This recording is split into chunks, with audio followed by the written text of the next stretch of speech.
This week we're going to talk about the importance of your hands, both your release hand and your bow hand, because I can promise you with archery, it's always the small things that make the biggest difference. And I've had some top level archers that might be in a slump, and when I make them focus on the small details to their shooting form, it makes the biggest difference. And both your hands are super critical to the accuracy of your bow and arrow.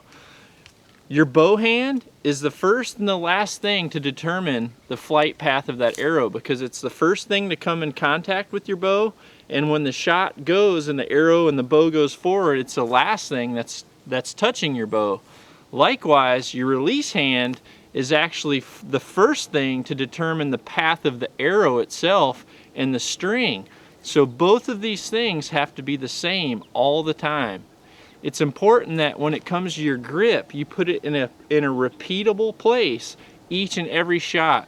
Make sure that it goes right between the lifeline of your hand and your thumb bone. Right here in this placement is the perfect spot for a neutral grip. Don't choke it. Don't keep your hand extended open, because either choking it like this or keeping your hand extended uses muscle and it applies torque on the riser. Having a relaxed hand from your elbow forward, I mean, it should be totally relaxed. Let the weight of the bow pull against you.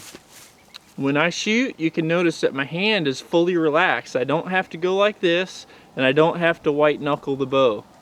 When it comes to your release aids, there's two different kinds on the market. There's a wrist strap release and also a handheld release like this. Now both of these release aids are going to be the same yet different, because a handheld release is nice because one, you can keep it attached to your bowstring, which I personally prefer. The other thing is it's operated by your thumb and not your index finger. If you have a problem with punching the trigger, then I can promise you sometimes something as easy as changing from using one finger to the other can fix that problem. For me, I used to punch index releases quite often, and when I switched to my thumb, I was able to convince myself that all I needed to do is apply my thumb to that trigger and pull my elbow back until the release fired.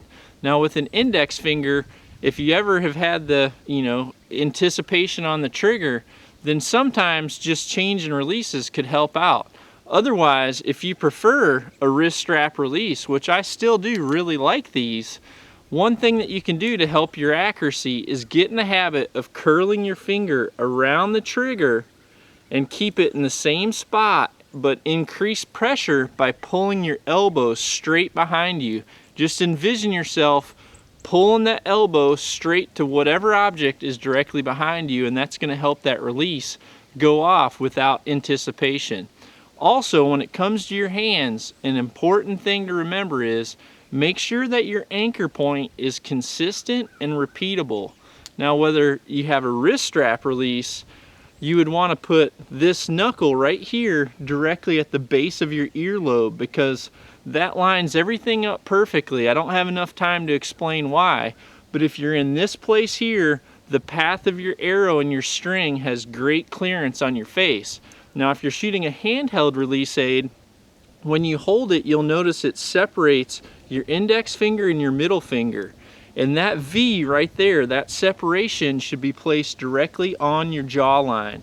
Your jawbone is right in between those two fingers. If you do that each and every shot and think about your anchor, get it solid, get it repeatable, make sure your bow hand is in the same spot and relaxed, then I can promise you it's going to greatly improve your accuracy. That's this week's tip.